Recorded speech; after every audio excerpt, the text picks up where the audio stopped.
in DAPER is the Director of Recreation. So we, on the spectrum of competitive athletics, we're kind of on the lowest end of that, non-competitive end. And, you know, day to day, I help lead the team of aquatics, member services, fitness, and marketing professionals to create programming unique for the MIT community, offer safe and welcoming spaces, facilities, equipment, and then also just engage with the external community members to provide wellness and well-being opportunities, whether that's right now virtually or for the folks on campus. I grew up in a very small town in Ohio, so the northwest corner of Ohio. It's a town called Napoleon, and it's mostly farming and agriculture area, lots of German ancestry there. You know, I participated in tennis and cheerleading and synchronized swimming as a child. My family was really connected in terms of the community and my Lutheran church. So I certainly grew up in kind of that small town, Midwest, you know, type of community. So other activities that I was involved in as a kid, one I left out of the original question was dance. I danced competitively in the Toledo Ballet as a kid, and you know, was actually part of the Toledo Ballet's production of the Nutcracker. And you know, the symphony orchestra played, and it was a pretty amazing experience. My parents certainly sacrificed a lot to get me to Toledo you know, for all of the practices and dress rehearsals that went really, really late into the night on school night. So it was about an hour drive each way. So it was a pretty cool experience as a child. And then danced with the Ohio State dance team at the Ohio State University in 2002. So that was a really neat experience, but I think I preferred more of a less competitive environment for dance. So what led me to this profession really started out with a passion in dance and, you know, wanting to originally be a professional dancer, or at least an instructor or a teacher. And then as I learned more about the fitness industry and recreation and just the ability to apply what I was learning to a greater community and health promotion in general, you know, that's kind of what put me where I'm at today. Is just a combination of the benefits of physical activity on your overall well-being, and the ability to embed wellness programming, not only in the collegiate setting, but also in the work setting. So for the MIT students, but also the MIT employees and folks in the community. I was just really passionate about impacting well-being at the community level and not only at the individual level. My most memorable moment working at MIT, I think I would have to say running as part of the MIT Strong Marathon team in 2014. And it was my second Boston Marathon, but it had a whole lot different meaning. My first was also kind of directly connected to my role at MIT, but the second marathon, you know, supporting the Sean Collier Memorial Fund and just running as a sense of therapy and community and coping with the loss of Sean Collier on campus, and then also the tragedy of the marathon bombings the year before. So I think, you know, personally, it was a way for me to cope, and then also just seeing how the community does really come together and, you know, pretty much drop everything to heal and support the MIT Police Department as they were also mourning the loss of Sean. So that's probably my most memorable, you know, experience at MIT. So in COVID times, something that, you know, I've definitely learned is a way to communicate and also build trust across the team when you aren't actually seeing each other. So, you know, one of my favorite part about my role is leading my team and being able to mentor younger employees and professionals. And, you know, I certainly miss that, but I've been able to really try to learn a new way of communicating and, you know, using the resources that MIT has put together for us to do that.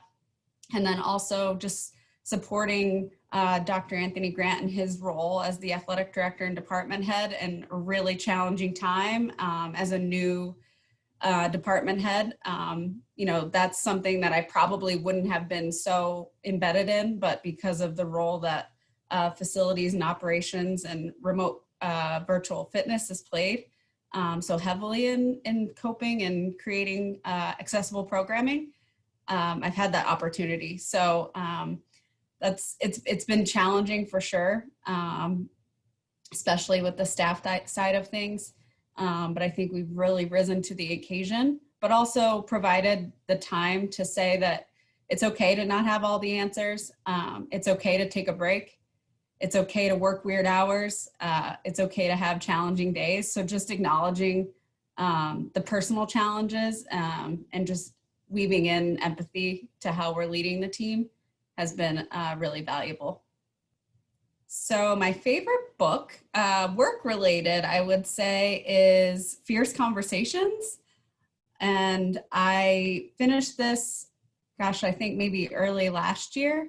And I've been able to just use it in so many different settings, and then also just use it in terms of mentoring younger professionals when they're dealing with conflict, mediating, and just managing people differently, which each individual, you know, really requires different leadership. So that's been really valuable. And then I love any book, Elin Hildebrand, I think is the author, who writes around Nantucket and Martha's Vineyard and Cape Cod and just stories, fictional stories. I love all of those books. So I would say that it's a tougher time to read at the beach with a 2- and 4-year-old. So I haven't done that recently, but if I were to do it eventually again, those are the ones I'd pick up.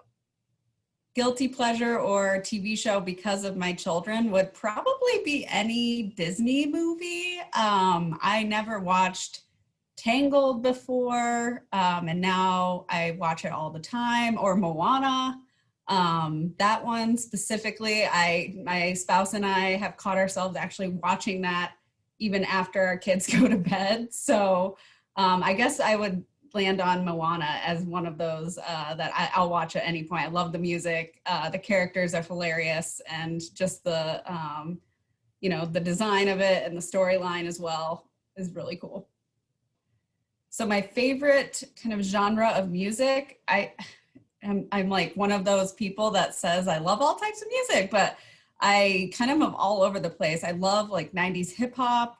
I love Lauryn Hill, Tribe Called Quest. But I also love like country music. So, you know, any country music, even from, you know, 90s and 2000s, Tim McGraw, Keith Urban. So lots of different types. And then I also really love like the Coffee House Lounge playlist on Spotify. And, you know, I put that on a lot if I'm working or just in the car, just, you know, acoustic guitar too. So pretty varied depending on my mood. So my favorite restaurant is within walking distance of my home in Milton, and it is in East Milton Square, and it's Navara, and it was actually an old movie theater and is partially owned by Jordan Knight of the New Kids on the Block, which is very cool. He also lives in Milton. But it's really Italian, eclectic Italian food, really good stone-fired pizzas and homemade pasta. But it's just a really cool place to go. And then they also, right now, which is really relevant, they have outdoor seating with heat lamps. So that's pretty cool. So if we can sit outside, my spouse and I like to go like 4 o'clock on a Friday and just grab an appetizer together because we have childcare until 5 o'clock. So we have like our 1 hour date night that we try to do at least a couple times a month, if not every week. So what I do to relax is probably sounds a little weird, but I try to work out every single morning, and I find that my mental health, I feel more relaxed throughout the day. I also have more energy. I don't have that like 2 p.m. Drop in energy levels. I feel more positive in general, and can provide and bring my best self to my work and also to my family. So while it sounds a little counterproductive in terms of relaxing, it really does kind of ease my mind and puts me at ease the rest of the day, and just kind of like shakes out any anxiety I might have, or, you know, things that I'm coming up to that day that might need a little more attention. I can just kind of bring a more clear head after a good workout in the morning. It can be, this morning I only got 20 minutes in, but I just tell myself it's better than nothing, and ultimately it gives me almost the same benefit. So I think that's been really valuable and you know, a critical part of being able to manage the personal and professional stress throughout the pandemic. So the quote that I run through my head pretty frequently is, do everything like you do anything. So, you know, it's just saying that, you know, the way that you approach anything in life is going to be the way that you approach everything in life. So I try to just think about that on a day-to-day basis. And even the mindset of, you know, every day at work is kind of day one. So try to pretend that, you know, this is your first day of work, and bring the type of energy that you would bring to the first day of any role every day. So, you know, from the way that I engage with the community to the way that I engage with my kids, I just want to bring my best every time that I'm doing that. You know, at the same time, giving myself grace when I can't. But that's just a quote that, you know, I really love. And it's a group fitness instructor, Jess Sims, kind of uses it in her classes all the time. And I probably take a couple classes of hers every week. And she uses it all the time. And it's really motivating to me. So the profession that I would have pursued, if not for recreation, would probably have been attempting to be Britney Spears' backup dancer. Or any, you know, pop star backup dancer. That's something that was always in the back of my mind. I remember a really, really specific conversation with the calculus teacher in my senior year of high school. And he said, you know, you really can't drop calculus. And I was like, well, I don't need calculus to be Britney Spears' backup dancer. And, you know, he couldn't say anything else. So, so I never did take that calculus class, but I am also not Britney Spears' backup dancer.